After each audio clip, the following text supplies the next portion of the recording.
pukul 7 waktu Indonesia Barat.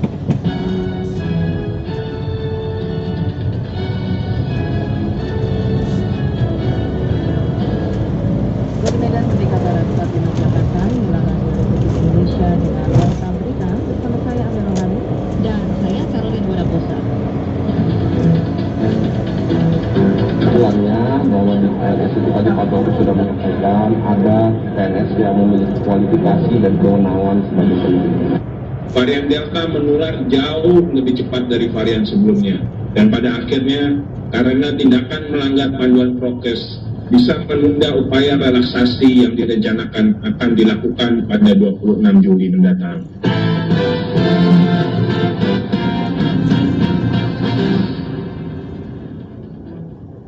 Sari berita, pemerintah Provinsi DKI Jakarta berencana menambah kewenangan Satpol PP.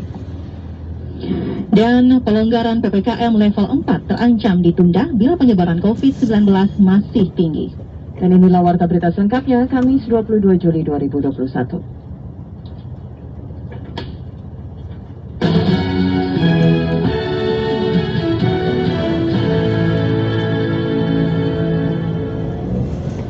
Pendengar, mengawali Warta Berita pagi ini kami sampaikan sekilas berita utama. Tambahan anggaran sebesar 10 triliun rupiah disiapkan Menteri Keuangan Sri Mulyani Indrawati untuk perlindungan sosial 8,8 juta pekerja yang terdampak PPKM Jawa Bali. Kementerian Dalam Negeri mengharapkan adanya sinergi di tingkat daerah dalam melaksanakan 2 instruksi Mendagri terkait PPKM yang baru diterbitkan. Penanganan pandemi COVID-19 di Aceh kian membaik setelah kini memasuki zona oranye.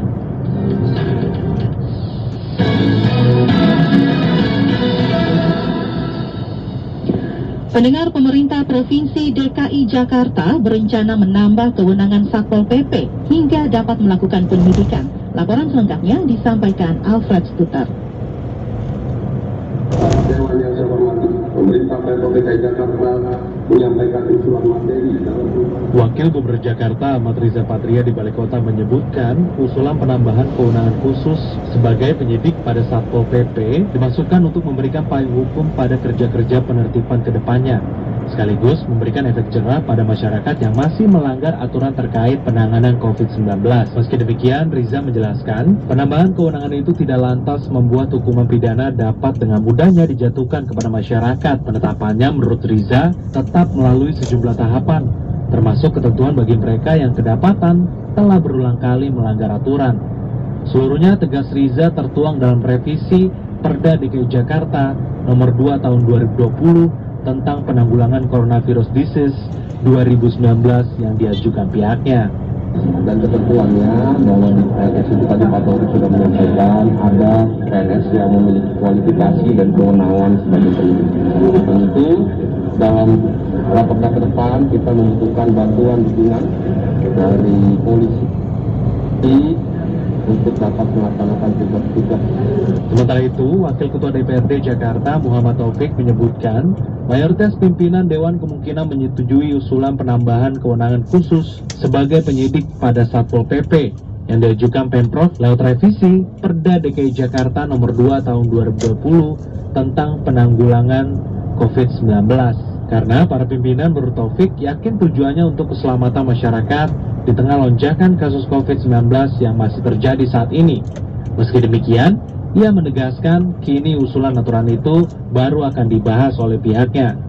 Ya ini kan mau kita bahas, insya Allah setuju karena ini untuk kepentingan masyarakat, untuk kepentingan Jakarta ke depan ya, untuk kesehatan masyarakat. Sebelumnya Pemprov Jakarta secara resmi mengajukan revisi terhadap Perda DKI Jakarta nomor 2 tahun 2020 tentang penanggulangan COVID-19 pada Rabu kemarin. Salah satu yang ditambahkan dalam revisi itu yakni soal kewenangan khusus Satpol PP sebagai penyidik dalam pelanggaran Perda. Perubahan itu dimuat dalam bab 9A penyidikan dengan pasal 28A. Isinya selain aparat kepolisian, pejabat pegawai negeri sipil di lingkungan Pemprov DKI Jakarta atau penyidik pada Satpol PP diberikan kewenangan khusus sebagai penyidik sebagaimana dimaksud dalam Undang-Undang Hukum Acara Pidana untuk melakukan penyidikan atas pelanggaran Perda.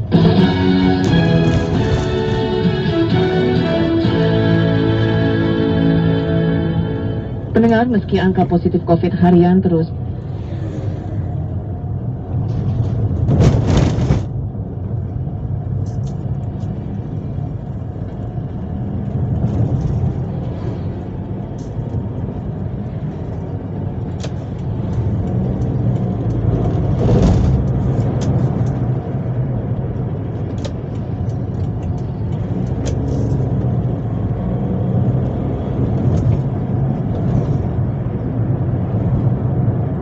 ribu per hari, sekarang tinggal 30 ribuan pada Senin dan Selasa kemarin.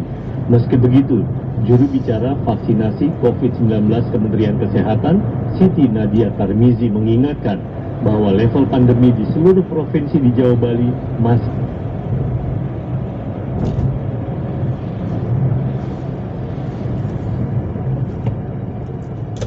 berada di level 4 dan belum ada yang turun.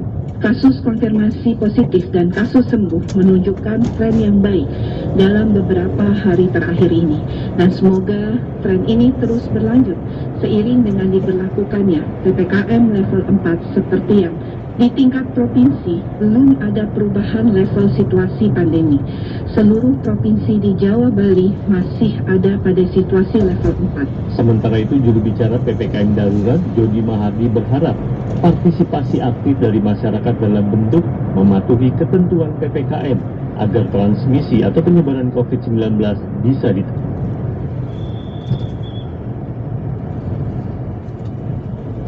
COVID-19, apalagi virus varian Delta ini penyebarannya sangat cepat, sehingga kata Jody bisa membuat ditundanya rencana relaksasi PPKM darurat. Dan ingat, varian Delta menular jauh lebih cepat dari varian sebelumnya. Jadi tidak ada kegiatan yang aman dari risiko. Tindakan yang meningkatkan risiko seperti melanggar pedoman dan anjuran dari pemimpin dan ulamanya sendiri akan mengurangi efektivitas dari usaha-usaha kita bersama untuk mencegah penularan varian Delta ini lebih lanjut. Dan pada akhirnya, karena tindakan melanggar panduan prokes bisa menunda upaya relaksasi yang direncanakan akan dilakukan pada 26 Juli mendatang. Jody juga mengatakan upaya mengendalikan penyebaran COVID tidak bisa dilakukan pemerintah sendiri, perlu partisipasi masyarakat. Bila di satu sisi ada pengetatan, tapi di sisi lain masih banyak yang mengabaikan, maka transmisi virus COVID akan tetap terjadi dan korban pun akan terus berjatuhan. Sementara itu, pendengar, jumlah tenaga dan relawan medis untuk penanganan COVID-19 di RSUD Cilengsi dan RSUD Ciawi, Kabupaten Bogor, Jawa Barat, tidak sebanding dengan jumlah pasien.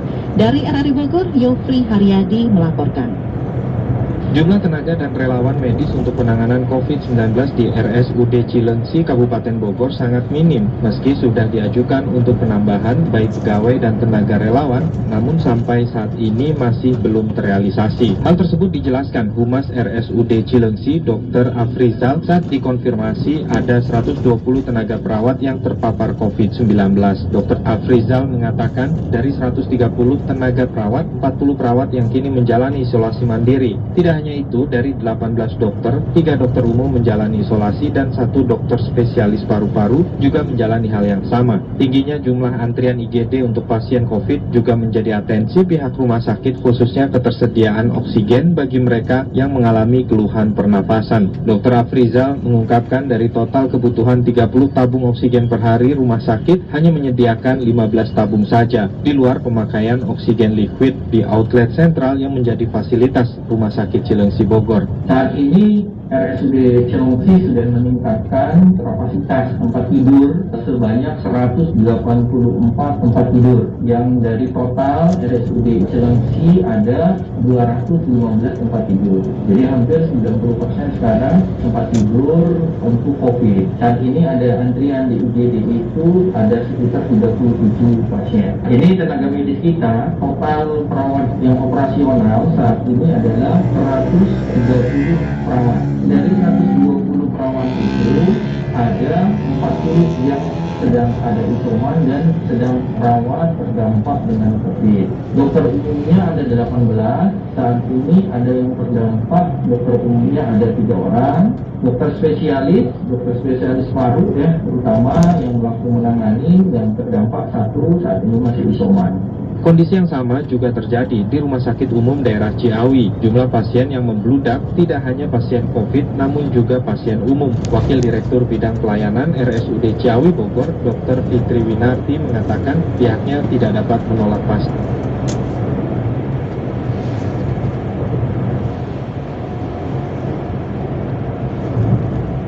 Semua ruang rawat inap yang dimiliki rumah sakit mayoritas diisi oleh pasien COVID rujukan dari berbagai wilayah di Kabupaten Bogor. Untuk pasien, sudah ada bed di dalam. Tetapi besoknya kita tutup lagi karena nggak ada tenaganya, nggak ada SDM-nya. Tetapi sebetulnya ini nggak ideal banget ya. Jumlah pasien itu berdatangan terus ya. Dan kita di UGD 29 itu full. Ada yang non-COVID tidak ada. Kami masih melayani yang non-COVID masih berdatangan. Di rawat inap itu sudah kita tambah, tapi yang datang lebih banyak daripada yang masuk. Yang keluar. Upaya untuk menekan pandemi COVID tidak hanya dengan menangani warga yang menjadi pasien saja, melainkan melalui program vaksinasi massal yang dilakukan di puskesmas dan rumah sakit daerah. Sampai saat ini, tim gugus tugas COVID-19 Kabupaten Bogor, baik Pemda, TNI, dan Polri, telah memvaksin 578.000 warganya dari total target 1,2 juta jiwa. Pendengar, seluruh pihak diingatkan agar tidak abai menerapkan protokol kesehatan saat berada di keramaian, jauhi kerumunan dan menjaga jarak meski telah menggunakan masker. Hal itu dilakukan agar penyebaran COVID-19 tidak semakin meningkat. Reporter RRI Palangkaraya, Sabila Indasari melaporkan. Perilaku sehat itu penting, kesadaran itu. Nah, kedua, pengawasan daripada pemerintah ataupun tim Satgas itu sekali untuk ditingkatkan sehingga masyarakat artinya ada pengawasan. Upaya pemerintah untuk mengingatkan masyarakat akan pentingnya protokol kesehatan prokes telah maksimal dilakukan. Namun saat beraktivitas di keramaian, meski telah menggunakan masker, namun menjaga jarak dan menghindari kerumunan kerap sulit dilakukan. Pengamat sosial Kalimantan Tengah Gumarang mengatakan diperlukan kesadaran diri untuk menerapkan protokol kesehatan dimanapun berada. Jangan sampai menimbulkan kerumunan atau keramaian dan tidak menjaga jarak. Selain itu, perlu pula peran serta Satgas Penanganan COVID-19 untuk aktif bergerak membubarkan kerumunan massa yang abai prokes. Di satu sisi secara personal, secara pribadi masyarakat ada kesadaran, tapi secara eksternal masyarakat juga merasa ada yang mengawasi. Karena hal itu penting sekali dua sisi ini. Nah inilah termasuk kayak pelayanan publik dan sebagainya. Itu penting. Kenapa? Karena kalau tidak adanya dua hal ini, nanti terjadinya ketidaktaatan terhadap protokol kesehatan. Camat Bukit Batu Hendrikus Setia Budi juga selaku tim Satgas Penanganan COVID-19 Kecamatan Bukit Batu menjelaskan, sesuai edaran wali kota, pihaknya bergerak di wilayah Kecamatan Bukit Batu untuk memberikan edukasi dan sosialisasi kepada masyarakat agar tidak melakukan aktivitas yang dapat menimbulkan keramaian massa seperti pesta pernikahan atau acara adat untuk area pasar agar tidak berkerumun. Kecamatan Bukit Batu adalah melaksanakan kegiatan penanganan prokes yang di wilayah Kecamatan Bukit Batu, antara melakukan tensi kegiatan masyarakat, juga patroli terkait dengan prokes yang ada di masyarakat. Dengan dikeluarkannya surat edaran Wali Kota Palangkaraya nomor 368 yang mungkin berakhir kemarin, kita selama ini selalu melakukan patroli, meniadakan kegiatan hajatan masyarakat dengan penyuluhan apabila memang terjadi pandemi yang ada di wilayah Kecamatan Bukit Batu. Saat ini pemerintah daerah terus aktif bersama tim Satgas menyadarkan masyarakat dengan pola kehidupan yang baru, yakni menerapkan protokol kesehatan, khususnya 3M, memakai masker, menjaga jarak, dan menghindari kerumunan.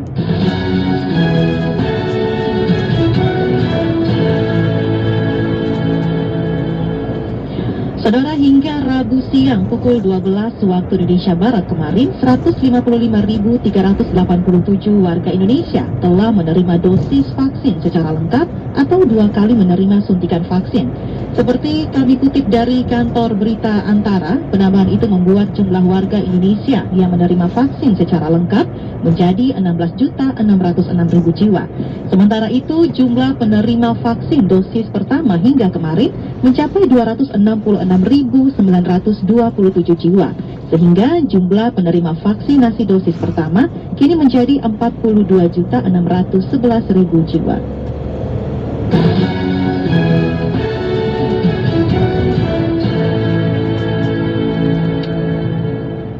Terima kasih Anda masih mendengarkan Warta Berita Produksi Radio Republik Indonesia. Dinas Sosial Pemberdayaan Perempuan, Perlindungan Anak dan Keluarga Berencana Kabupaten Klaten akan mendapatkan bantuan beras yang diperuntukkan bagi penerima bantuan sosial tunai atau BST dan program Keluarga Harapan atau PKH yang penyalurannya akan dilakukan oleh Bulog. Adam Sutanto melaporkan untuk Anda. Ini sebenarnya juga dari Kemensos, cuman yang dropping nanti dari Bulog. Pemerintah akan memberikan bantuan kepada masyarakat tidak mampu terkait dengan PPKM darurat yang diwujudkan dalam bentuk bantuan beras. Bantuan beras berasal dari Kementerian Sosial yang penyalurannya melalui Bulog. Besarannya 10 kg per kepala keluarga. Kepala Dinas Sosial Pemberdayaan Perempuan, Perlindungan Anak dan KB Kabupaten Klaten, Nuh Nasir, kepada wartawan mengatakan mereka yang berhak menerima bantuan tersebut adalah penerima BST dan PKH yang jumlahnya 134.875 kepala keluarga. Bantuan 10 kg ini dari Bulog masing-masing KPM. Ini sasarannya adalah penerima KPM, penerima PKH dan BST. Untuk yang 10 kg, yang BST ini ada 73.851, sedangkan yang PKH ada 61.024. Ini ada totalnya ada 134.875 KPM atau KK. Pihaknya dalam waktu dekat akan melakukan koordinasi dengan pihak Bulog terkait teknis penyaluran. Beberapa kabupaten di Solo Raya penyalurannya sudah dilakukan. Selain bantuan beras 10 kg, pemerintah juga menyalurkan bantuan beras 5 kg kepada 3.000 kepala keluarga di luar penerima PKH, BST, dan PNT. Bantuan ini bersumber dari Kementerian Sosial dalam upaya meringankan beban masyarakat terdampak PPKM darurat. Program tersebut meskipun dari Kementerian Sosial, namun para penerima merupakan usulan dari masing-masing desa. Camat Manis Renggo Raharjo Budi kepada RRI mengatakan terkait dengan program Kemensos itu, untuk di Manis Renggo berjumlah 112 kepala keluarga. KPM-nya masing-masing desa 7 kali 16. Untuk pencairan itu bukan ranahnya camat, tapi ranahnya Dinsos. Ia berharap dengan adanya bantuan tersebut akan dapat meringankan masyarakat terutama yang terkena dampak PPKM darurat. Setidaknya 35 paket bantuan sembako kemarin diberikan Polda Sumatera Barat kepada masyarakat pesisir pantai Kelurahan Ulak Karang Selatan, Kota Padang. Selengkapnya dilaporkan Iwan Setiawan. Susah dalam hal ini, jangan dianggap sedih, jangan terlalu berlarut-larut. Kepolisian daerah Polda Sumatera Barat menyalurkan bantuan kepada masyarakat di ATN 08 Kelurahan Ulak Karang Selatan, Kota Padang yang terdampak pemberlakuan pembatasan kegiatan masyarakat PPKM yang kini diterapkan pemerintah. Bantuan dengan total 35 paket tersebut diberikan kepada masyarakat yang rata-rata berprofesi sebagai nelayan. Fitri, salah seorang penerima bantuan, mengaku masyarakat yang berdomisili di pesisir pantai Ulak Karang itu merasakan dampak PPKM dimaksud karena rezeki yang didapat suaminya sebagai nelayan kadang tidak laku terjual karena kecemasan masyarakat yang takut belanja ke pasar sehingga menurunkan daya beli masyarakat.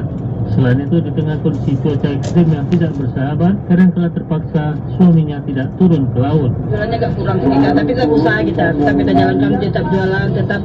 Ini hari biasanya di rumah aja, ini hari karena udah gak sepi, jadi kita harus mengantarnya ke warung-warung. Sementara itu, Wakapolda Sumatera Barat, Brigjen Pol Edi Mardianto mengharapkan dengan adanya bantuan paket sembako tersebut dapat meringankan beban masyarakat yang terdampak PPKM darurat di Kota Padang. Edi Mardianto menambahkan sejak masuknya COVID-19, sejak beberapa waktu lalu, jajarannya telah melakukan pemberian paket sembako terutama kepada masyarakat yang langsung merasakan dampaknya. Masalah memang ekonomi agak surut dan agak susah dalam hal ini. Jangan dianggap sedih, jangan terlalu berlarut-larut, harus sabar. Insya Allah akan memberikan yang terbaik untuk kita semua. Saya ini masih ada yang terbaik.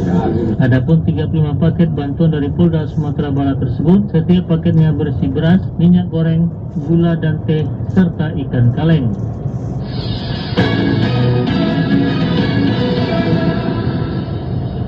Gubernur Papua Lukas NMB berencana mengunci atau lockdown wilayah Papua selama 1 bulan penuh di bulan Agustus 2021.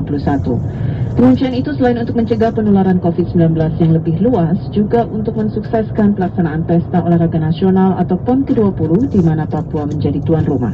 Selengkapnya akan kami hadirkan dalam sesi laporan khusus bersama Magdalena Krisnawati. Laporan khusus. Laporan khusus. Laporan khusus.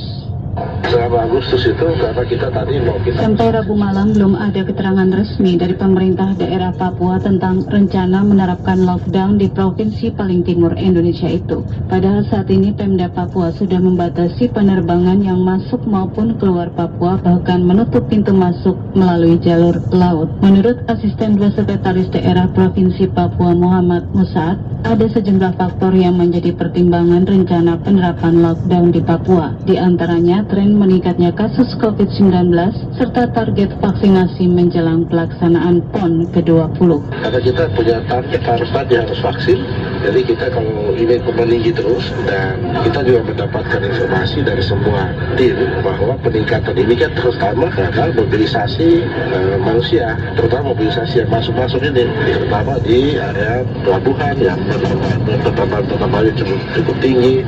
Musaad menyatakan belum tahu secara detail bagaimana mekanisme penerapan lockdown jika jadi diberlakukan. Namun bukan tidak mungkin langkah yang diambil adalah menutup total semua pintu masuk ke wilayah Papua, baik melalui udara maupun laut selama 1 bulan penuh di bulan Agustus. Jadi ditutup sama seperti waktu kita dulu awal-awal itu, ya, semua indikator, semua aturan mainnya itu sama dengan PPKM yang darurat dari Jakarta itu. Jadi harus juga semua elemen di tingkat bawah, di RT, RW, kelurahan itu harus melakukan pengetatan. Meski demikian, tidak semua pejabat pemerintah daerah Papua setuju dengan rencana penerapan lockdown. Wali Kota Jayapura Ben-Hur Tomimano misalnya menyatakan kurang setuju dengan penerapan lockdown karena akan mengganggu pelaksanaan PON dan menyangkut kesiapan masyarakat terutama dari sisi ekonomi. Yang saya usulkan ke provinsi, Juli ini saja ke lockdown, tutup semua. Jangan Agustus, karena pertandingan di Kota Jayapura itu sudah dimainkan tanggal 22 September. 6 cabang olahraga sudah dipertandingkan. Kalau kita tutup Agustus ini mengganggu para ofisial, atlet, dan panitia. PON ke-20 di Papua akan digelar mulai tanggal 2 hingga 15 Oktober 2021. Sementara itu, kasus COVID-19 di Papua terus meningkat. Data 19 Juli 2021 menunjukkan jumlah positif COVID-19 di Papua sebanyak 23.565 kasus, sembuh sebanyak 11.846 orang, dan meninggal sebanyak 216 orang. Dan pendengar, berikut kami hadirkan pendapat masyarakat Papua mengenai rencana pemerintah daerahnya melakukan lockdown sepanjang bulan Agustus mendatang. Intinya gini sih Mbak, kalau aku ya, kalau memang mau diterapkan nih di Papua untuk lockdown, benar-benar lockdown ya, mereka tidak boleh beraktivitas, tidak boleh, bahkan yang UMKM pun juga nggak boleh, misalkan pedagang kaki lima atau apa nggak boleh. Aku nggak setuju ya, hanya karena pertimbangan agenda PON. Menurut aku nggak wise. Tapi kalau alasannya karena kesehatan ya, ini ngomong kan dua, antara ekonomi dan kesehatan. Kalau pertimbangannya untuk kesehatan, menurut aku nggak pas Papua. Karena Papua oke kok, orangnya itu nggak mobilitasnya nggak seperti di Jawa. Saya rasa cukup penting karena sekarang kasus COVID ini tinggi bandingkan tahun 2020. Saya ingin mengacu pada Natire ya, sekarang tingkat kontaknya itu tinggi sekali dibandingkan yang 2020 memang. Sementara fasilitas kesehatan dan sebagainya kan tidak bertambah. Kalau memang mau dilakukan seperti itu, berarti kesejahteraan masyarakatnya harus dijamin dong. Masyarakatnya harus, kalau memang mau benar-benar nggak boleh keluar rumah, berarti pemerintah harus menyiapkan bahan makanan yang cukup buat masyarakatnya selama jangka waktu sekian waktu lockdownnya. Karena kalau nggak, percuma masyarakat akan tetap berusaha keluar gitu.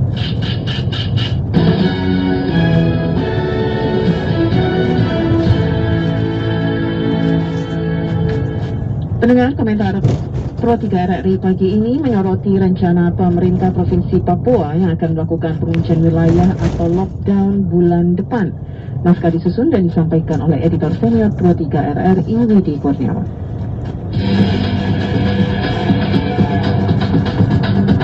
Editorial Pro 3. Selamat pagi pendengar.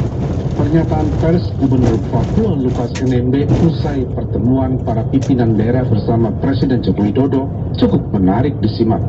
Gubernur Lukas NMB menyampaikan rencana lockdown Papua mulai tanggal 1 hingga 31 Agustus mendatang.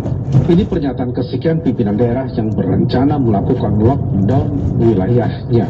Sebelum Lukas, Gubernur Daerah Istimewa Yogyakarta, Sri Sultan Hamengkubuwono X juga mewacanakan lockdown bagi Yogyakarta, kendati kemudian rencana itu dibatalkan.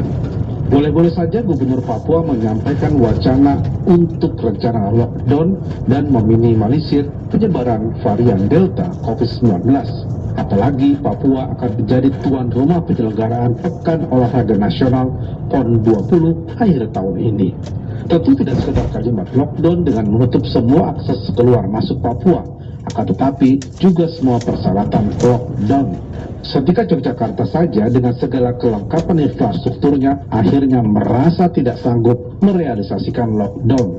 Karenanya, Gubernur Papua Lukas NMB perlu bekerja keras agar rencana lockdown matang dan terselenggara dengan baik bulan depan. Salah satu kewajiban lockdown menurut Undang-Undang Nomor 6 Tahun 2018 tentang karantina kesehatan adalah kewajiban pemerintah untuk membiayai seluruh kehidupan manusia dan hewan ternak selama berlangsungnya karantina kesehatan atau lockdown.